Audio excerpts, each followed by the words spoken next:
ওয়ালাইকুম। আজকে আপনাদের ক্লাস হচ্ছে সপ্তমতম ক্লাস, আর আজকের ক্লাস টপিক হচ্ছে সেন্টেন্স স্ট্রাকচার। আমরা তাহলে এখন ক্লাস শুরু করি।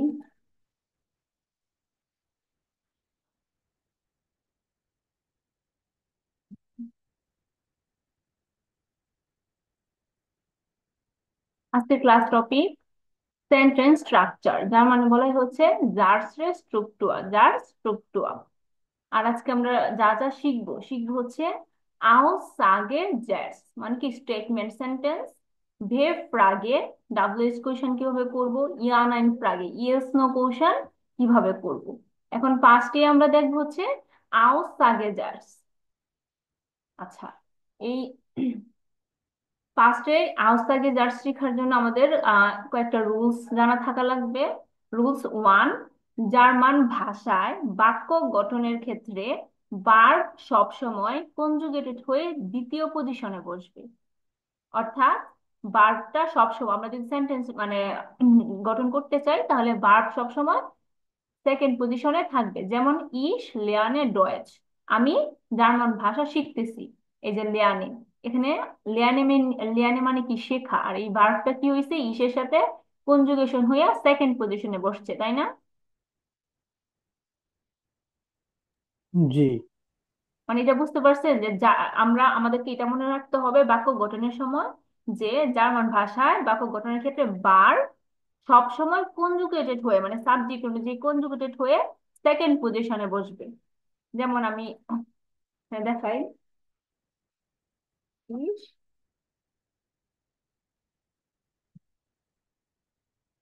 আমি আউট। এখানে কি হয়েছে?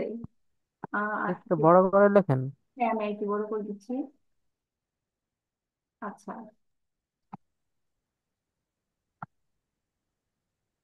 এই যে ইসটা কিন্তু সাবজেক্ট, আর হাবে এটা কি ভার্ব, আর এটা অবজেক্ট।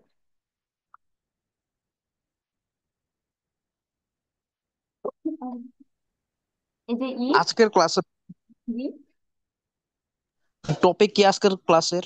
সেন্টেন্স স্ট্রাকচার, মানে আমরা কিভাবে বাক্য গঠন করব জার্মানে। আচ্ছা, আচ্ছা, ঠিক আছে। হ্যাঁ, এই দেখছেন ইস কিন্তু ফার্স্ট পজিশনে বসছে। আর হাবে এটা কি হেল্পিং ভার্ব না? আর হাবের ব্যবহার আপনারা জানেন না, গত ক্লাসে পড়াইছি না? হ্যাঁ। এই ভার্ব কি হয়েছে সেকেন্ড পজিশনে বসছে, আর অবজেক্ট থার্ড পজিশনে। আমাদের একটা জিনিস সেই মনে রাখতে হবে যে ভার্ব অলওয়েজ সেকেন্ড পজিশনে বসবে। ওকে, আমরা সেন্টেন্স গঠনের সময় এটাই মনে রাখবো যে ভার্বটা সেকেন্ড পজিশনে রেখে তারপর অন্য কিছু। ওকে, রুলস নাম্বার ওয়ান এটা। আচ্ছা, আর রুলস টু, জার্মান ভাষায় বাক্য গঠনের সময় সাবজেক্ট সবসময় প্রথম এবং তৃতীয় পজিশনে বসবে। অর্থাৎ একটু আগে পড়ছি কি যে ভার্বটা সবসময় সেকেন্ড পজিশনে বসবে। আর রুলস টু কি, জার্মান ভাষায় যদি আমরা বাক্য গঠন করতে চাই তাহলে সাবজেক্টটা হয় প্রথমে বসবে আর নয়তো তৃতীয় পজিশনে বসবে। যেমন এখানে কি সাবজেক্টটা কি ফার্স্ট পজিশনে বসছে না? হুম, জি, ফার্স্ট পজিশনে বসছে। জি, ফার্স্ট পজিশনে বসছে। আবার যদি আমরা ইয়াতে যাই, যে দেখেন হয়টে স্পিলে ফুটবল, এই যেখানে হয়টে স্পিলে ইস ফুটবল, তাহলে ইসটা কি এখানে থার্ড পজিশনে বসছে না? আর ইস কি সাবজেক্ট না?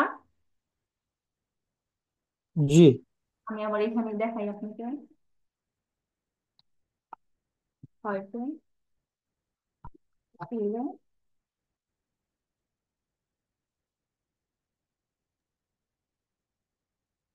ফুটবল। এখানে কি হয়তো এখানে কি হয়েছে হয়টে, হয়তো মানে কি টুডে, আর স্পিলে আজকে ইস মানে কি আজকে আমি ফুটবল খেলবো। আর তো মানে যদি ইসটা ফার্স্ট হইতো তাহলে কি হতো যে আমি আজকে ফুটবল খেলবো। আনস কিন্তু সেম। আমি আবার আপনাদের একটু ভালো করে বুঝাইতে যাবো। ইস স্পিলে ফুটবল।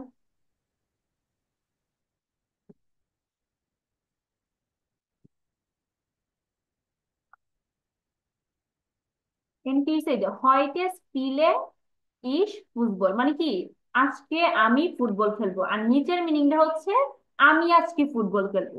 এটা মানে একরকম কিন্তু, তাই না? একরকম না, যে আজকে আমি ফুটবল হ্যাঁ। জি, আর আমি একই আজকে রকম। ফুটবল করবো, মিনিং সেম, জাস্ট রুলসটা একটু কি হয়েছে, চেঞ্জ হয়েছে। এখানে হয়টা আগে আসছে, আর মানে সাবজেক্ট থার্ড পজিশনে গেছে। আবার এখানে আবার যদি আপনি ফার্স্ট পজিশনে সাবজেক্ট লিখে ওইটা লাস্ট পজিশনে দেন তাহলে কিন্তু সমস্যা নেই। এই জন্য আমরা বলি যে জার্মান ল্যাঙ্গুয়েজ যদি আপনি বাক্য গঠন করতে চান তাহলে ফার্স্ট আর থার্ড পজিশন এই দুই পজিশনে অলওয়েজ সাবজেক্টটাকে রাখতে হবে। কিন্তু অন্য মানে সেকেন্ড পজিশন বা ফোর্থ পজিশন এরকম ভাবে আপনি সাবজেক্ট বসাইতে পারবেন না। ভার্বের নিয়ম হচ্ছে সেকেন্ড পজিশন, এখানে দেখেন ভার্ব কিন্তু সেকেন্ড পজিশনই হয়েছে কনজুগেশন হয়ে। আর জাস্ট আপনি মানে সাবজেক্ট ফার্স্ট পজিশনে রাখতে পারবেন, থার্ড পজিশনে রাখতে পারবেন। এই ফার্স্ট পজিশনে আর থার্ড পজিশনে মিলাই আপনার সেন্টেন্সটা গঠন করতে হবে। এটা বুঝতে পারছেন? জি। জি, বুঝতে পেরেছি। সবাই বুঝতে পারছেন? আপু বার তো সবসময় সেকেন্ড পজিশনে থাকে না? হ্যাঁ, ভার্ব অলওয়েজ সেকেন্ড পজিশনে থাকবে, আর সাবজেক্ট অলওয়েজ হয় ফার্স্ট পজিশনে থাকবে আর নয়তো থার্ড পজিশনে থাকবে। এই দুইটা পজিশন ছাড়া আপনি কখনোই সাবজেক্টকে বসাইতে পারবেন না। বুঝতে পারছেন? জি, বুঝতে পেরেছি। এই যে মাহি কি লেগে তাহলে মানে সাবজেক্ট ফার্স্ট পজিশনে, ভার্ব সেকেন্ড, আর অবজেক্ট হচ্ছে লাস্ট পজিশনে। আর যেখানে কি হয়েছে, হয়তো এটা ফার্স্ট পজিশনে বসছে, স্কিলে ভার্ব কিন্তু সেকেন্ড পজিশনে বসছে, আর এই যে থার্ড পজিশনে আর লাস্ট পজিশনে কি হয়েছে, অবজেক্ট। বুঝতে পারছেন? এই দুইটা রুলস ক্লিয়ার? হুম। জি, আপাতত। আচ্ছা, তারপর হচ্ছে রুলস থ্রি। একটি বাক্যে যদি মডাল ভার্ব এবং মেইন ভার্ব উভয়ই থাকে তবে মডাল ভার্ব কনজুগেশন হয়ে দ্বিতীয় পজিশনে বসবে আর মেইন ভার্ব শেষে বসবে। যেমন ইস, মাগ, কোখেন। আচ্ছা, আপনারা কেউ একজন বলেন তো, এই যে মাগ এটা কোথা থেকে এসেছে? এটার মেইন ফর্ম কি? মাছেন। মৈশান। জি, মৈশান। মৈশান। মুইসেন না, মা আছে নিউগেন। না? নিউগেন। মিউগেন, হ্যাঁ। জি, নিউগেন। মর্গেন, ও যেটা মর্গেন। আচ্ছা, মিউগেনের অর্থ কি? মর্গেন। পছন্দ করা। রাইট, পছন্দ করা। লাইক, তাহলে পছন্দ এই করা। মিউগেনটা কনজুগেটেড, ইসের সাথে কনজুগেটেড হয়েছে, তাহলে এটা কি একটা, এটা একটা মডাল ভার্ব না? আমরা জানি কি মিউগেন একটা মডাল ভার্ব না? জি, মডাল ভার্ব। তাহলে এই সাবজেক্ট এই সেন্টেন্সে কি আছে, মডাল ভার্বও আছে আবার মেইন ভার্বও আছে, মানে কি দুইটা ভার্ব ইউজ হয়েছে এখানে। যদি দুইটা ভার্ব থাকে তাহলে এই যে মডাল ভার্বটা সেকেন্ড পজিশনে বসবে, আর আর কনজুগেটেড হয়ে বসবে। আর যে মেইন ভার্ব আছে এই মেইন ভার্বটা সবার লাস্ট পজিশনে বসবে, আর ওটার কোনো কনজুগেশন হবে না, ওটা ইনফিনিটিভ ভার্বই বসবে। যেমন আরেকটা উদাহরণ আছে যে ইস কান আউট অফ ফারেন। আচ্ছা, আমি এখানে দেখাই।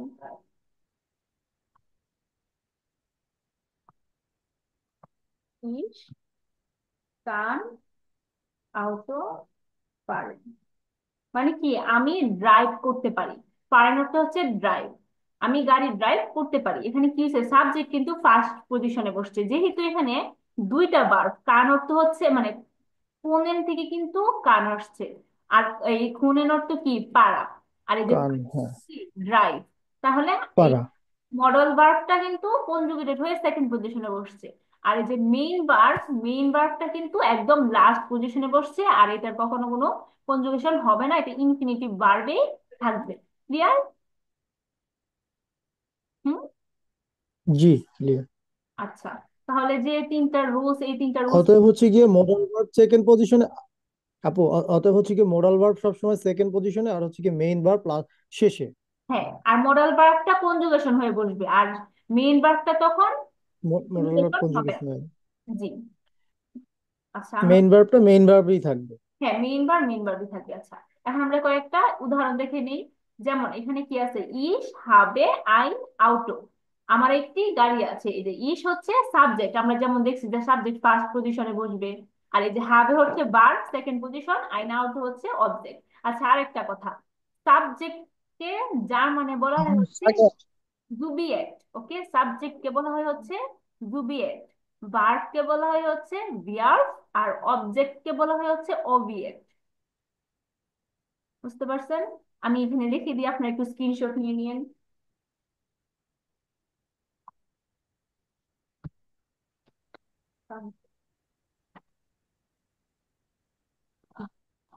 আপু এখানে আউস আগে আউটস এটা কি অ্যাসার্টিভ সেন্টেন্সে? অ্যাসার্টিভ সেন্টেন্স, স্টেটমেন্ট সেন্টেন্স একই। Assertive sentence. আচ্ছা, ভার্ব হচ্ছে দেয়ার, আর অবজেক্ট অবজেক্ট অবজেক্ট। বুঝতে পারছেন? সাবজেক্ট হচ্ছে জুবিয়েক্ট।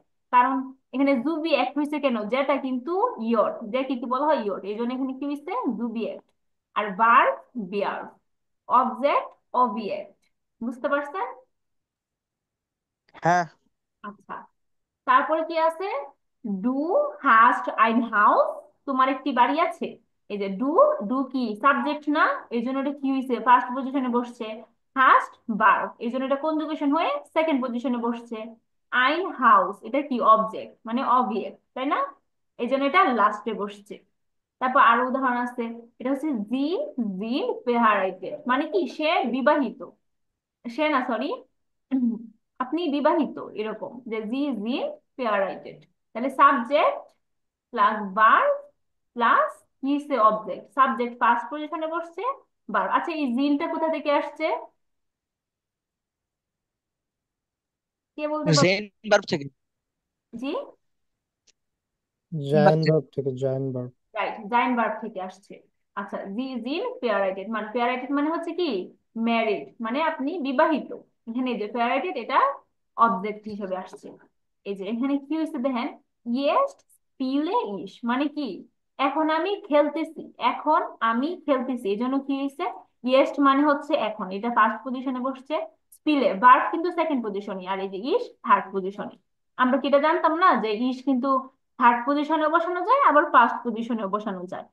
এই জন্য এটা কি ইস জি। থার্ড পজিশনে বসছে। আবার যদি এটা আপনি ফার্স্ট পজিশনে বসাইতে চান তাহলে কিন্তু সেমই আসবে, যেমন ইস স্পিলে ইয়েস্ট, আমি এখন খেলতেছি, কিন্তু এটার কি হয়েছে যে এখন আমি খেলতেছি, জাস্ট এইটুকুই চেঞ্জ। তারপর কি আছে, ইয়ে ইস্ট লেজে ইস, আমি এখন বই পড়তেছি। এখানে কি হয়েছে অবজেক্টটা ফার্স্ট পজিশনে বসছে, বার সেকেন্ড পজিশন, আর এই যে থার্ড পজিশন। বুঝতে পারছেন? লেজে অর্থটা কি? লেজ অর্থ হচ্ছে পড়া। আচ্ছা, লেজেন থেকে। জি লেজেন্ড থেকে লেজেন্ড থেকে আসছে, হ্যাঁ। এসেছে, রাইট। আচ্ছা, আমি আপনাদেরকে আরো কয়েকটা বলি। যেমন সে স্কুলে যায়, এটা কি হবে, ইয়া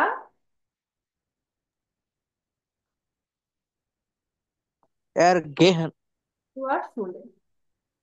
আচ্ছা, এই যে সাবজেক্ট ফার্স্ট পজিশনে বসছে, ভার্ব কিন্তু কনজুগেটেড হয়ে সেকেন্ড পজিশনে, আর এটা হচ্ছে অবজেক্ট। ওকে, তারপর যদি আমরা বলি যে, আচ্ছা আমরা এটা বলতে পারি যে ইস গেহে তোর স্কুল। স্কুলে, তাই না? স্কুলে অর্থ হচ্ছে স্কুল, আমি স্কুলে যাই, আমি সরি আমি স্কুলে যাইতেছি, তাহলে এটা কি হবে যে ইস হচ্ছে সাবজেক্ট, গেহে বার, আর শুলে মানে কি অবজেক্ট। তারপর আবার, সুর কে এখানে আর্টিকেল? যে না এটা আর্টিকেল না, এটা প্রিপোজিশন, এটা আর্টিকেল না।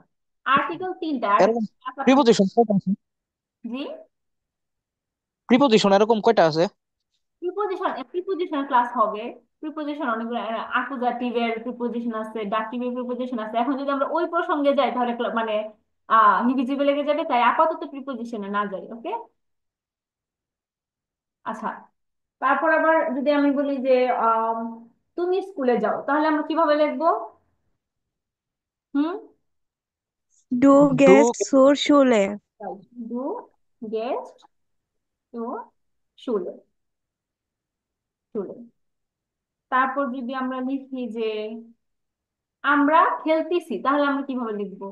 আমরা ফুটবল খেলতেছি, কিভাবে লিখবো? ফিয়ার স্পিলেন। বিয়া না আপু, বিয়া বিয়া বিয়া। ও, তারপর ভিয়া স্পিলেন পিলেন, ফুটবল। না, ফুট বিয়া ফুসবল।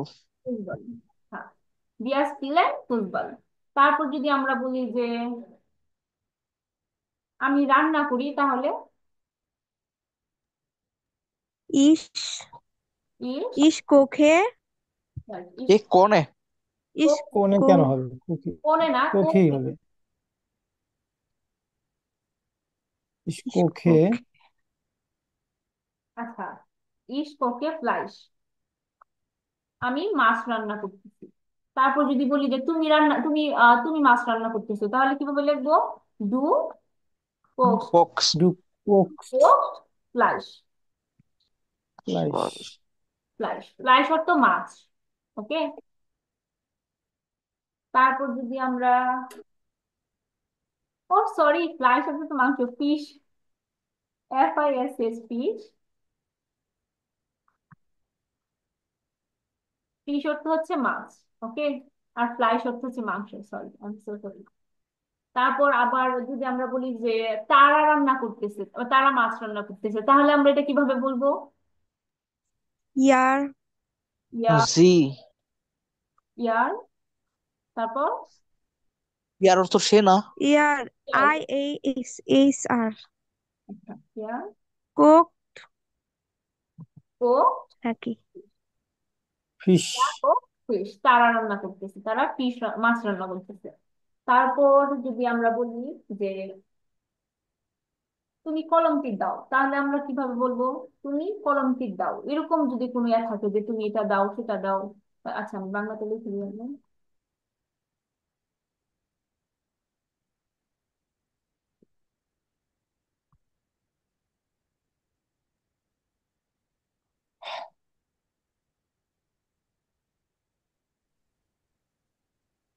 আচ্ছা, এখন তুমি জার্মান আমরা কি জানি?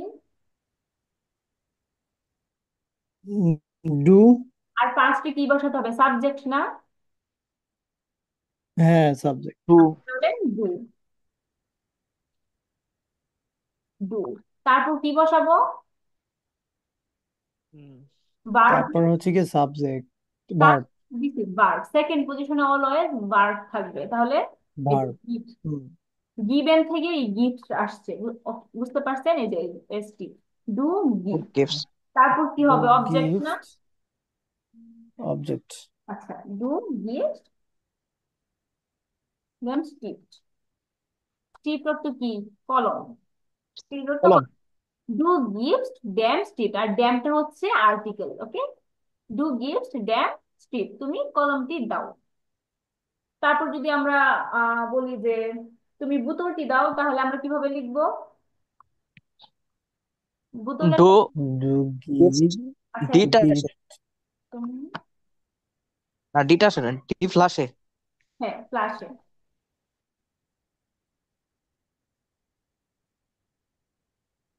আচ্ছা, এখন তাহলে আমরা কি লিখতে পারি? ডু গিভ ডু গিফটস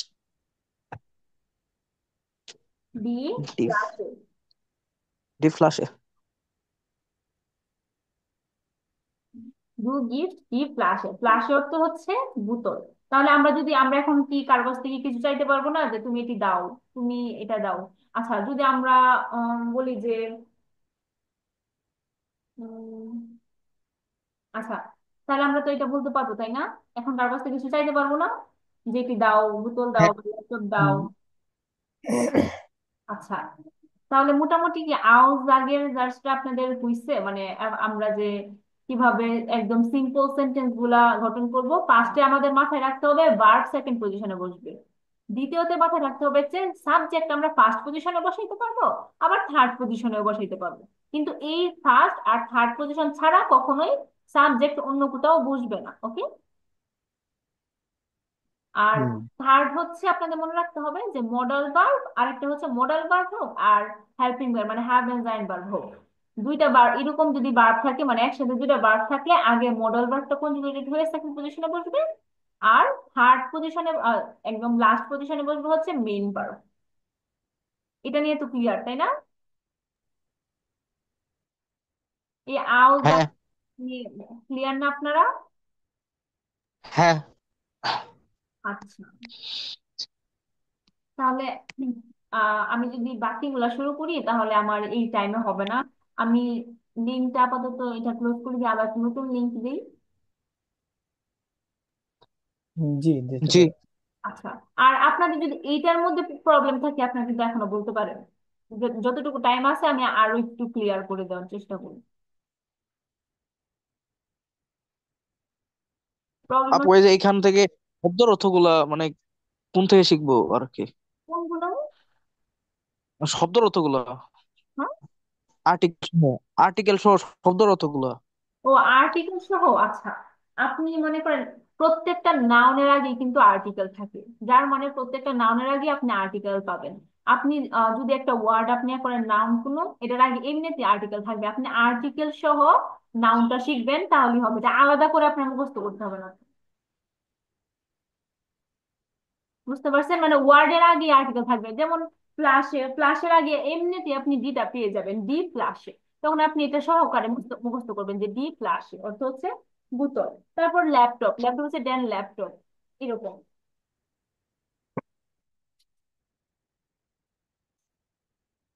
আচ্ছা, আমি এই লিঙ্ক তাহলে ক্লোজ করে দিই, আমি একটা নতুন করে লিঙ্ক দিই, ওকে?